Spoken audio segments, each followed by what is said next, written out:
possible. So let's get to the reason that you all came out today. Let's get to our two special guest fighters. The first one won his belt on Thursday of the historic International Fight Week in Las Vegas just a couple of weeks ago. Let's take a closer look at the first person who's coming out on stage. Body shots for Alvarez. Working back upstairs. Beautiful variety from Eddie. What is keeping the chin up? Uppercuts. Herb just gets that is it. That is it. Eddie Alvarez is the UFC lightweight champion. Do you believe it? Your entire career has built towards this moment. Eddie Alvarez, UFC lightweight champion of the world. Our most sincere congratulations. Thank you. Hey, this ain't got nothing to do with me. This has everything to do with my friends, my family, my trainers and training partners, and my wife and kids. I love you guys. Hey, Mark Henry, Ricardo Almeida, Marlon, Anderson Fraggett, thank you guys so much. I owe everything. Thank you. They are celebrating in Kensington, PA, and beyond the new UFC lightweight champion, the Underground King, Eddie Alvarez.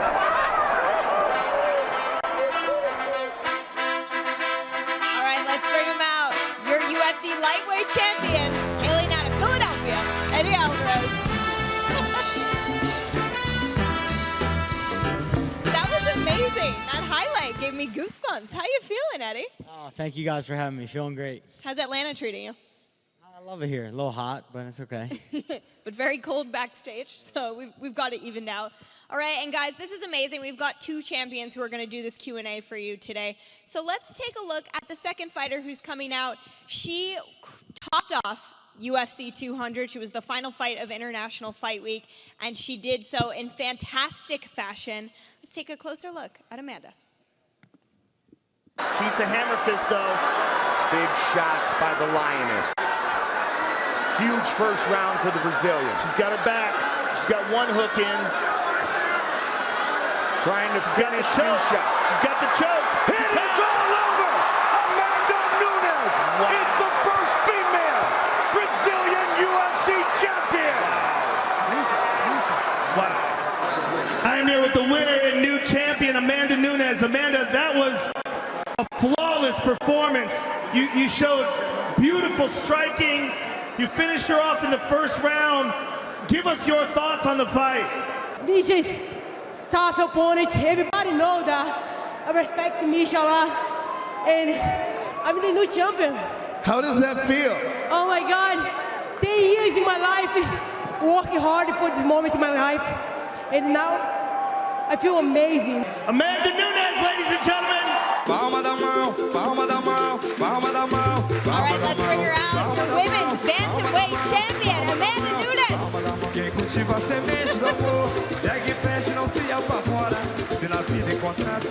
Amanda, you worked your whole life. It all paid off. You're carrying the belt out here on stage. How does it feel? Amazing. This is the best moment in my career, and I'm enjoying.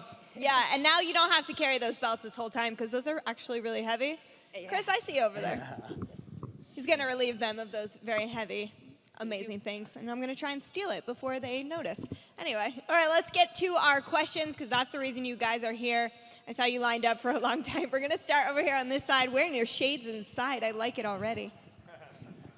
My question is for Eddie. Hey, I like the shirt, by the way. I like your fighting style. I like your approach. I'm a huge fan. And I'm also a McGregor fan. Why do you think a fight with him would be so easy? Explain that, please. I think stylistically, I don't know, McGregor fans are a bit swayed. You guys are a bit biased. You're not seeing what I see as a fighter. What I'm seeing is not the right style matchups. He's fighting the perfect style matchups for himself. He's not fighting the guys who will threaten him the way I can, the way a lot of these wrestlers can threaten him. If you looked at his fights, he hasn't been in a lot of bad positions, and there's a reason for that. The style matchups are in his favor. I'm not the style matchup in his favor. I can put him in bad places, and I don't think he'll be able to adapt or overcome. Thank you. No problem. Oh, they love you here. My question is for both of y'all. If you could fight anybody in the history of the UFC, no matter what weight class, from UFC 1, who would it be? Right now, I look for the biggest fight. I think only Ronda Rousey, she's come back. I ready for her. And I want to make this fight for you guys, a big card in New York. I hope so. That would be amazing. I've always been a big fan of him. I looked up to him my whole career. He's retired now, but contemplating a comeback would be George St. Pierre at 155 or 170 or something like that. So, Did you guys ever get to train together, you and George? I have. I trained with George in New York once or twice before I fought Roger Huerta, and he's a class act. I love him. It was no animosity why I'd want to fight the guy. I just looked up to him, and it's always good to fight a guy that you looked up to. Absolutely. All right, let's go over here. I want to say congratulations to both you guys on your recent accessory acquisitions. The question is for both you guys. It's already been touched on a little bit. Sean Shelby, Joe Silva, Dana White all walk into the room and say, guess what? I'm handing you the keys to the car. You get to make your next 3 fights. Don't say it doesn't matter. I'm going to help you out. I know Conor and Ronda would both be there because that's red panty night for everybody. Who would the other 2 people be if you could make up your next 3 fights? I think Juliana Pena is a good opponent. And after that, I take the rematch against Valentina Shevchenko. Yeah, very good.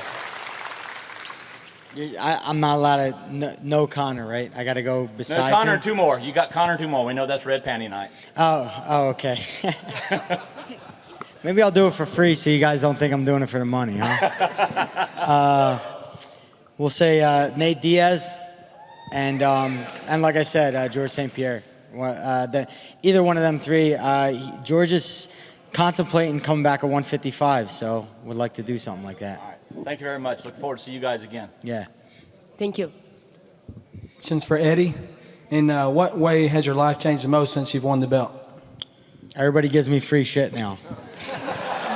Everybody wants to give me free shit. Me too. Can't beat that. They were talking about all the free stuff people are offering them on Twitter. And didn't someone in Brazil tell you to come down to Brazil for a free pair of sunglasses, right? Yes. Believe that? A pair of sunglasses? Come on.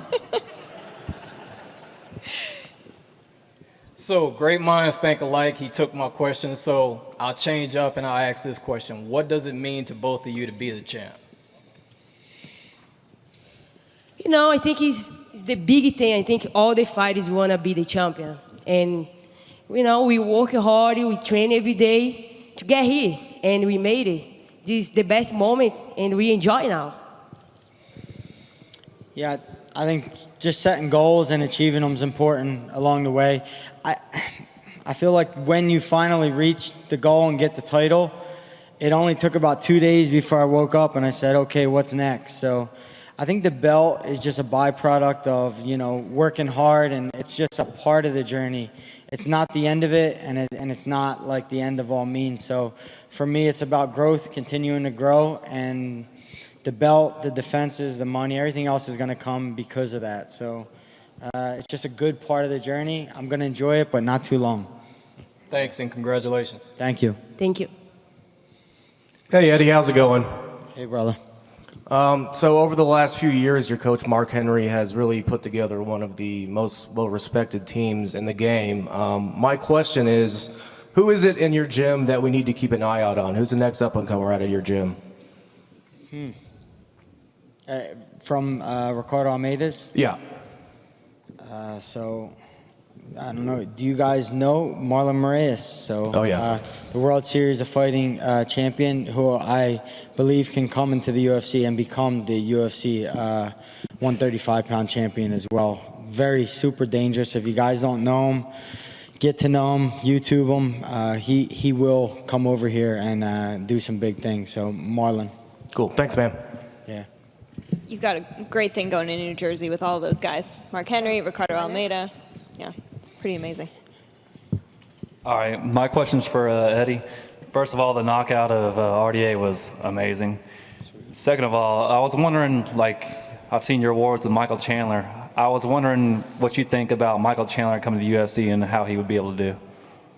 I think no matter where Michael Chandler goes, he's going to do a good job. The guy's like an incredible competitor, never quit attitude. He'll eventually become champion of I think any promotion he can join. He has them abilities.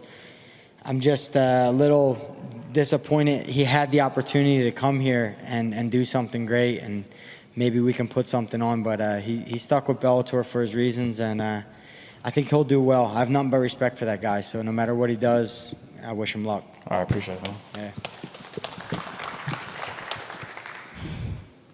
Go ahead. Hey, Eddie. Hey, Amanda. Hello. What was that one feeling like becoming the champion, like after all the hard work you had? For me, like, I was so happy that day, like, unbelievable. I can't sleep for 1 week. You know, I have a hard time to sleep. I put the belt, I sleep with the belt, I post some pictures, a lot of people see that. And Nina, like, put this belt away for me. Like, come on. And then it was, like, so happy. And I know a lot of people happy for me, too, and it was amazing. I'm blessed to have the belt with me. Yeah, I think the same thing. You're on a high for a couple days, can't sleep much. Just thinking about all the hard work you did. But for me, I have 4 kids at home who I tell every day, don't quit on your dreams. Like I tell them the same things that I would want to know as a kid, to not give up, and no matter what's going on through ups and downs, just continue to fight. So for me to be able to take the belt home was just I wasn't a dad who just told them stuff. I was a dad who did it, who went out and did it as well. So that was the most important part for me. Yeah, that's my dream too. Sweet, brother. Keep going for it. Keep it going. Did all your kids wear the belt at some point? My kids don't care about the belt. They just they want to know if I'm going to buy them that new Lego set with the winnings. That's all. Well, I mean, you got your win purse, so I can see why they're asking for that. my first text was from my 8-year-old. I think he got a little ahead of himself. He texted me and said, "Dad, we're rich." I said, "Do you know something that I don't know?" And I think the emojis were some money bags. "Dad, we're rich." I said, "Sweet, man. Where did you get a check?" Or That's amazing. 2 quick for Amanda. First, how's your hedgehog? I only asked because I had one as a kid, so I've seen it on Instagram. He's amazing. Couple weeks ago, me and Nunes talked about with our friends, né? How the hedgehog is so intelligent. I didn't know that. Yeah. And me and Nunes sleep like through the night, and then I saw like a lot of noise in the house. I thought someone inside the house, and then me and Nina get ready, you know. And Nina, you ready? I'm gonna open the door, and then you whoa, probably someone in the house. And then like we went out, nothing, but impossible. Why? Like this noise, I don't know. And then like we back to room, and then try sleep again, and then again. And then finally we get the light, and then go there was the hedgehog. Makes so much noise, and then he tried to climb in the thing, put his house together, one on top of the other, and then tried to climb. And then make a lot of noise, try to open the house. Wow, this is amazing. He did that, and he did it very well. And then just real quick, I know you said Ronda and Pena and Shevchenko, but I want to know what you think about Invictus champ Tanya Evinger. Do you think that'd be a good fight? Oh, I don't know, you know. If she's coming to the UFC, whatever happened, I'm the champion UFC. Whatever sounds good to me, I'm gonna take it. Thank you. Thank you. So my question, 2 actually for Eddie. One is Pat's or Gino's? Steve Prince's steaks. Neither one. Prince's. They're both in South Philly. They're the most well-known, but they're not the best. The best is Steve Prince's Steaks. So if you guys come to Philly, either head there or go to Chicky and Pete's. Chicky and Pete's the biggest sports bar in Philly. They got crab fries and cheesesteaks. That's the spot to go to. Now you're going to get free food. Yeah. Just for all these endorsements. Yeah. Speaking of free stuff, there's I'm not getting paid either. I just like their food. Yet. And the second one, were you surprised that Rafael was able to stay in there? Because you landed some huge shots and he somehow maintained his consciousness through that. Was that a surprise to you that he was able to absorb those and the referee had to stop those? Yeah, I thought eventually he was going to go out, but I think a lot of people, when you're conditioned really well, when you're ready for a championship fight, truly ready, it's really hard to go out. I've been hit with knockout punches where I go limp, but I come back right away, and a lot of that is not due to like what people call a good chin. It's very good conditioning. When your body's efficient, it doesn't go out for long. It pops right back on and you're ready to go again. So he's super conditioned and he's very durable, and that's just Rafael. He's a champion, so yeah, that's what happened. Hi, congratulations to both of you. Thank you. And this is a question for Amanda. Has your sexual orientation ever been an obstacle in your career? I always take it like everything like normal, supposed to be.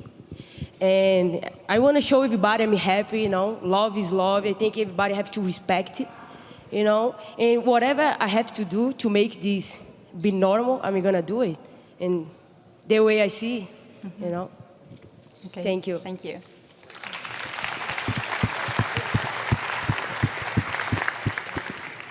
How you guys doing? Welcome to Atlanta. Good. Congrats on your victory. I got two questions for y'all, for both of you. What difficulties did you have of developing your career, and to this point, since y'all both holding UFC gold?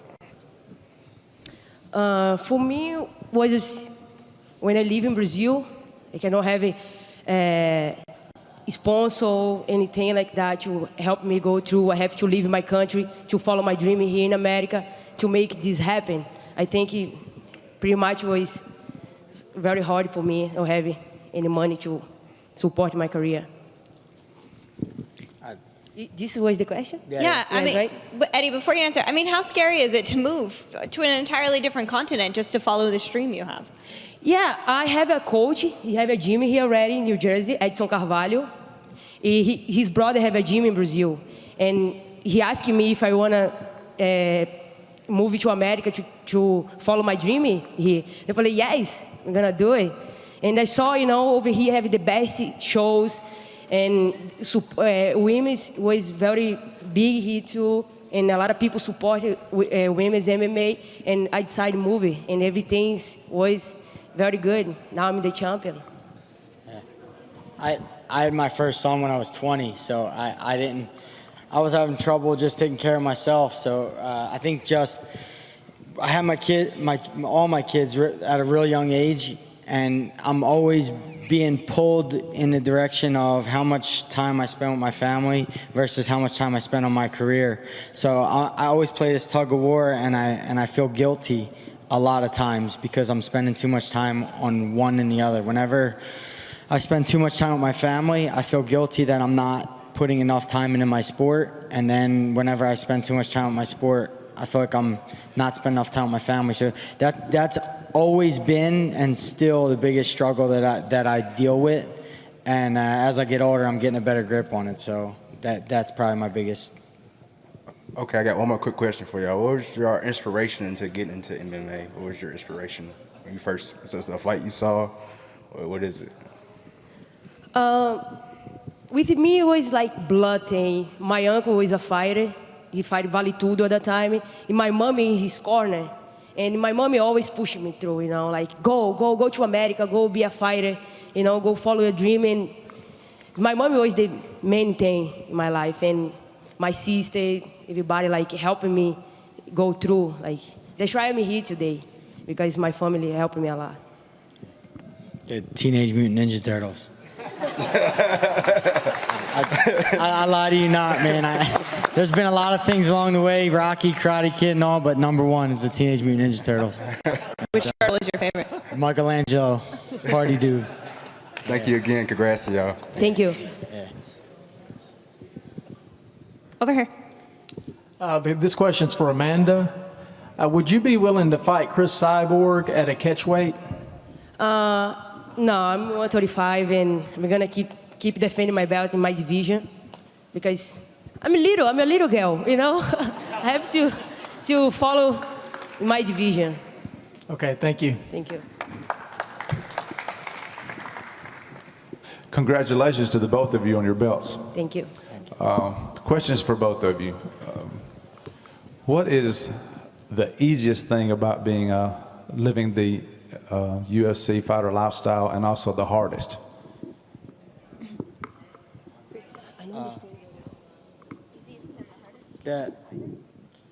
For me, I can make my own schedule. So like I like the fact that I don't miss much. Like I don't miss anything at all.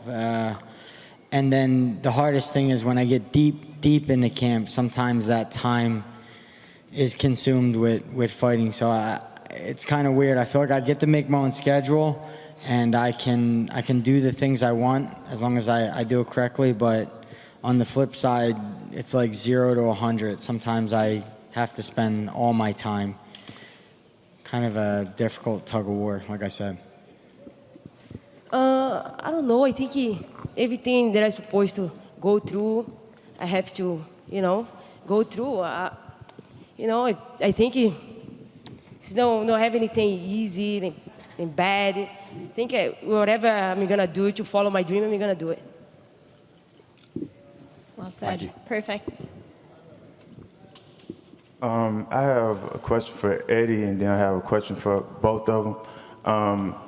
I wanted to know, like, what's the normal weight for somebody that's like 5'10", 5'11" when they're not training, like about my height?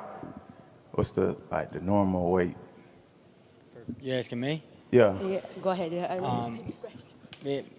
I went to 155 because I was short in my reach. I didn't go to 55 because I didn't want to fight 70. So I think at 5'10", I think most guys who are 5'10" in the UFC are 170 and 155 pounders. So when they're not training or whatever? When they're not training, at 5'10", a 155 pounder would weigh around 180, 185, and a 170 pounder when they're not training would weigh anywhere from 205 to 195. Yeah. Typically, everyone at the top is about 25 to 30 pounds from their weight class. That's what I've experienced without my camp, probably. Yeah.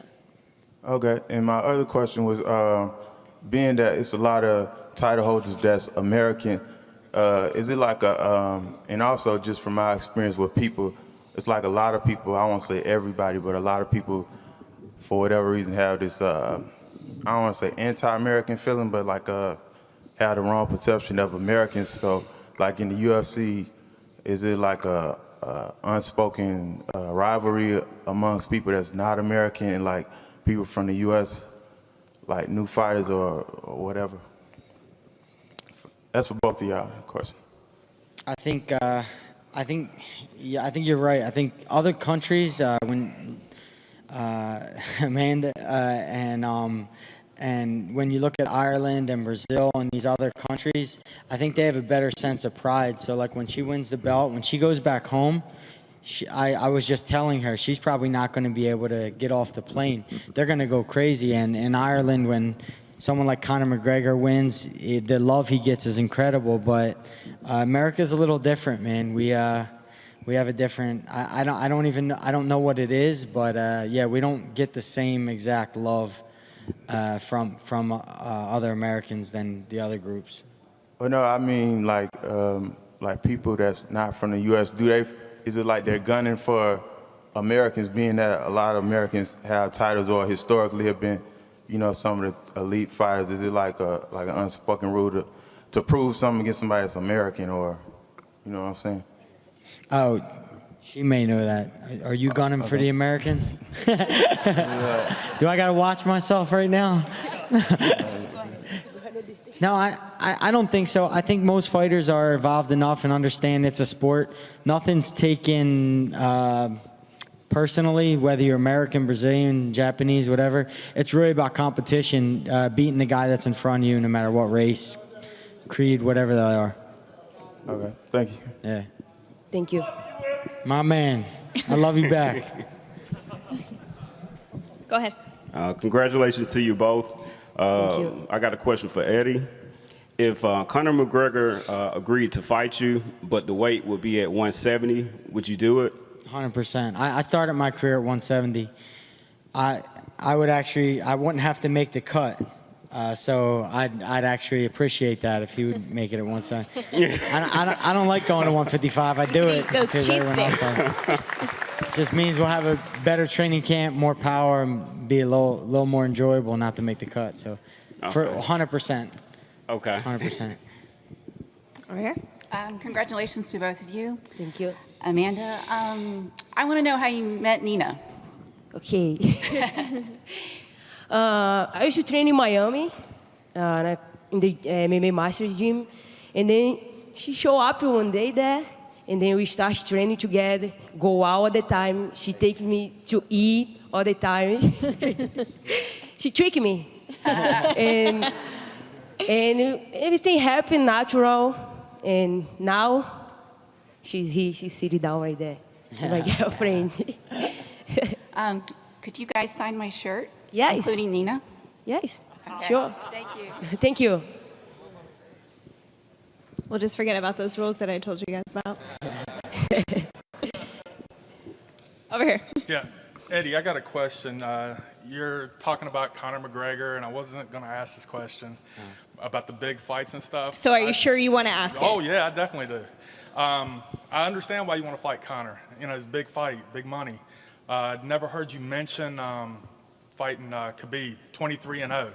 And he is calling you out everything he can, you know, except for calling your mom a Christian. Why aren't you mentioning him or Tony Ferguson in your top three? I mean, those are fighters. Yeah, they're fighters? Yeah. Here's the thing. 23-0, man. I completely understand you, but I fought every top guy. When I came to the UFC and I was ranked number 10, I fought all the guys in front of me to get to this guy. I didn't fight number 30, number 25, number 40, number 50, and then say I want a title shot. I said I want to fight that guy because he's the best, that guy because he's better, that guy because he's better than him, then I want to fight the champion. That's what you do when you want a title shot. You fight the best guys that are in front of you. You don't fight number 30, number 50, number 40, rack up a great record, and then say, I want a title shot. You're right, but didn't he already beat RDA? Hey, here it is. He Here it already is. beat RDA. Styles make fights. He's a wrestler. That's Are great. you Look. gunning for Joe Silva's job? No, man. I mean, that's the fight everybody wants to see. I'm completely good with it. Fan. I mean, I'm a big fan of yours. Don't get me wrong. I get you, but That's look, a fight that everybody I wants to fight the best, he fights the rest. That's how this goes. So if he's calling, Hey, my man, that's how it goes. He's calling you out, so it makes you look like you're a punk. You know, you're not stepping up. Tony's calling me out. Khabib's calling me out. So step when up you to him. When you win the belt, everyone calls you out. Just so you know, when you get a belt around your waist, He is ranked number 1. He's next in line, though. We appreciate says your who? passion, Yeah. but maybe bring it Says down who? a notch. I got my own agenda, man. I'm trying to get this fight. I got my own it's money, agenda. You know. Thank you so much, future Joe Silva. Okay, over here. All right, I have two questions. First is for Eddie. Since you fought in both organizations and Bellator has a different glove, which glove do you prefer? And do you think the UFC should, go ahead and redesign their glove due to all the eye pokes that are happening?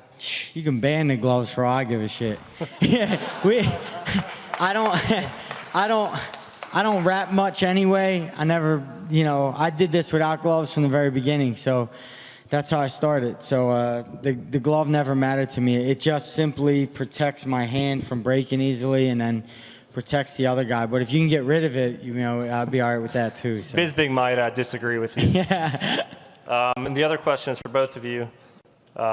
What's your take on fighters claiming that steroids are being found in supplements that they can buy from GNC? Yeah. have to be careful, né? Don't take anything. Drink water and then eat.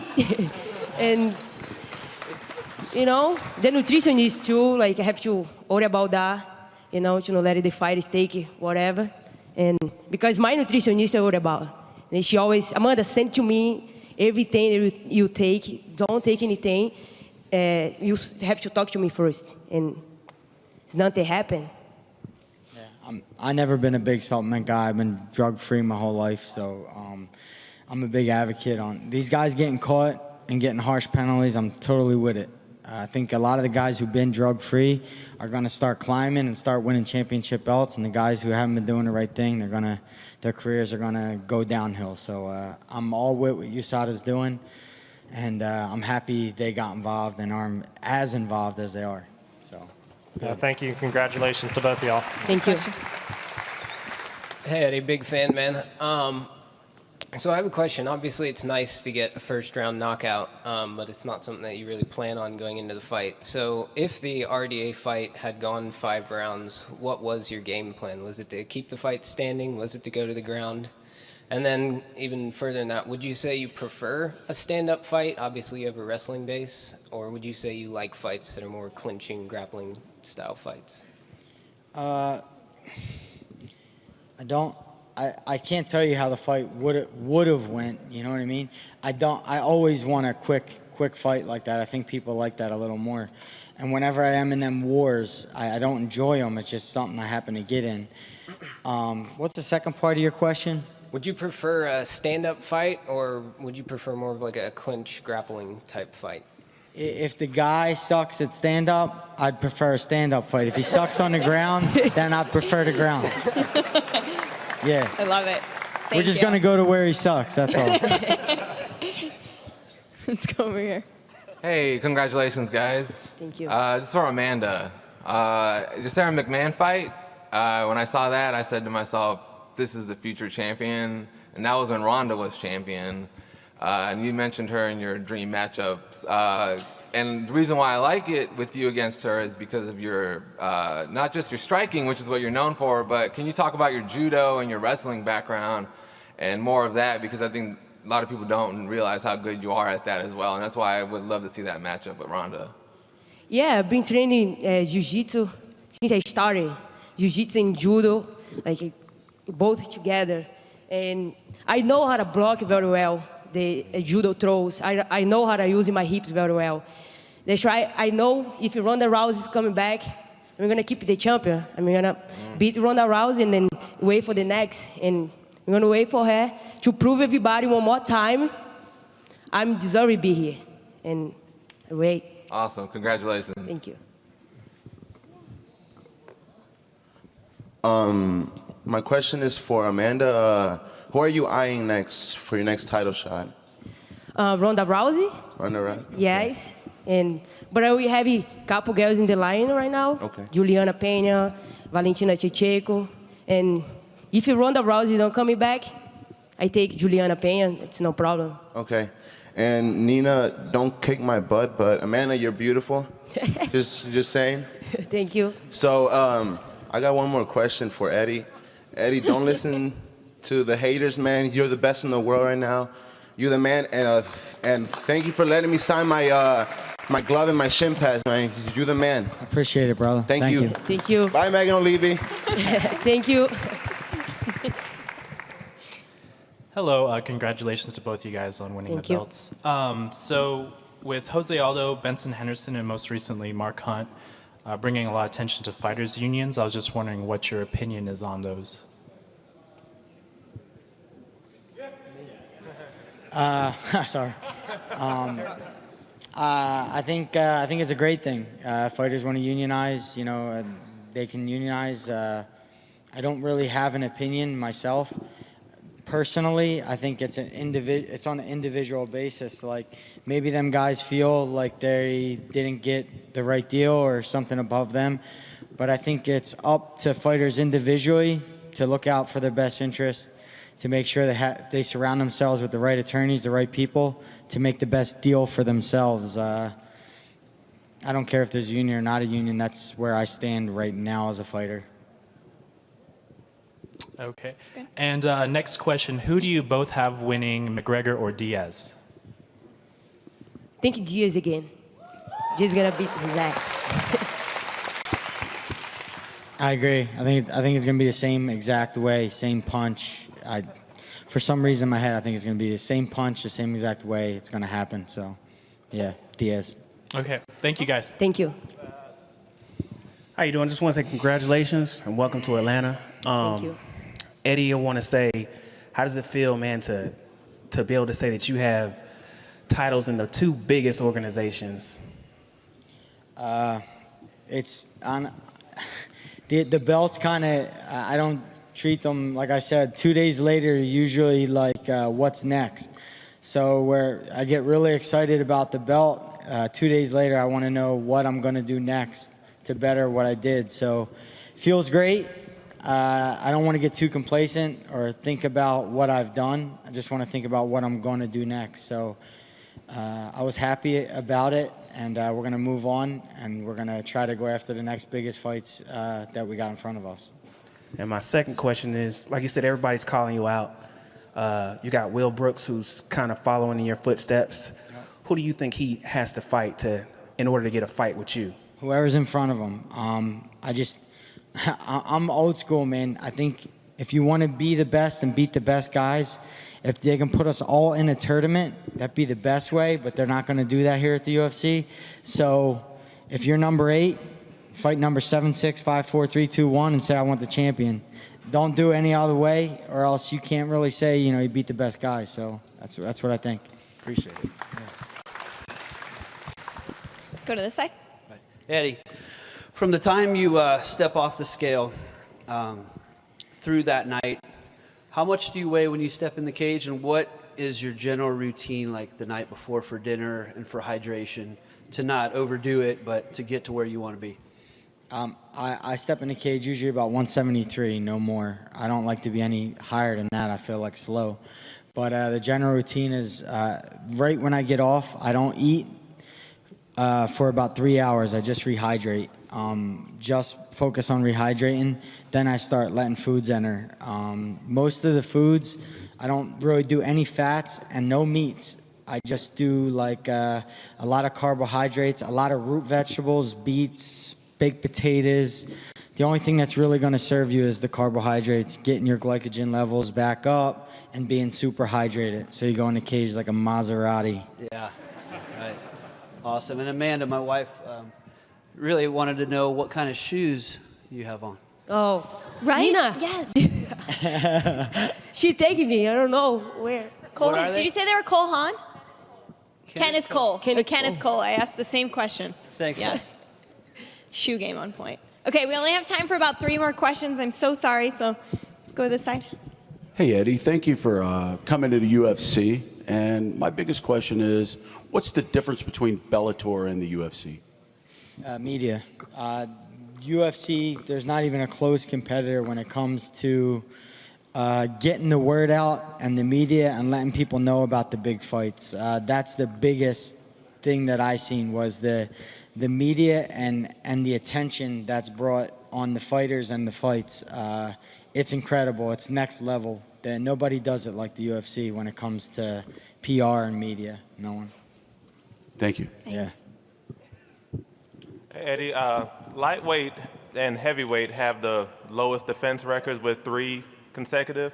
Why do you think that is for lightweight, and what can you do different to have a longer or set the defense record for lightweight? I thought about this for the last 3 weeks because everybody's been saying, I think the record's 3. Is it 3? So that's something to look forward to, a goal to set for myself. But I think to change that is the idea of the belt not being the ends of the means. I think a lot of people think once you get the belt that you achieved everything that you were supposed to achieve. And for me, it's about not being complacent, asking more of myself, and finding out how I can better and improve what I've already done. I've been fighting for a long time, and if I'd have got this belt earlier, maybe I thought I would have made it. But I think I'm a little older, a little more mature now, And I understand that it's not about this belt. It's about the growth and just continuing to improve. So I think just staying grounded and working hard, that's how you continue to defend this belt and hold on to it. Thanks. Yeah. I love the shirt. Thank you, brother. Hakuna Matata. All right, this is our final question for today. First of all, congratulations to both of you for winning your titles. Thank you. This question is kind of geared more towards Eddie, but I want to get your opinion too. Fighter safety is something that's come up a lot, and we've been talking about cutting weight. And Eddie, in your case, you said you fought at 170 and came down to 155. What goes in that decision to pick what division you're going to fight in? And also, do you also feel like there might need to be more divisions to kind of break up the weight classes, since there's like a big gap, between, especially in the heavyweight and light heavyweight, there's such a large gap. Do you feel there need to be more divisions in there to kind of help out with fighter safety, so you're not, putting your body through so much when you're cutting weight? I do. Sorry. I would like every 10 pounds. That's what 20, 30, 40, I would like it like at 60 is my 160 is my sweet spot, where I feel like I'm not killing myself and I'm not giving up too much. But what goes into the decision of what, I tell even younger guys, the decision to fight 170 or 155 goes with the reach. So I just think how tall you are and your reach determines what weight class you should fit in at. That's sort of how I put it. The reason I went to 55 is because when I fought 170, the higher up I got in echelon, the taller and longer reach, the more disadvantage I was at. Guys were getting like 6'2", with a 77-inch reach, and I just was at a huge disadvantage walking into the cage. So at 55, it's a little more even. And Amanda, would you like to see some more weight divisions in the women's side too? Yeah, 125, I think. I think maybe in the future UFC. Would you go to 125? Get both no, belts? I don't. No, I'm Double gonna champion? keep it. Maybe.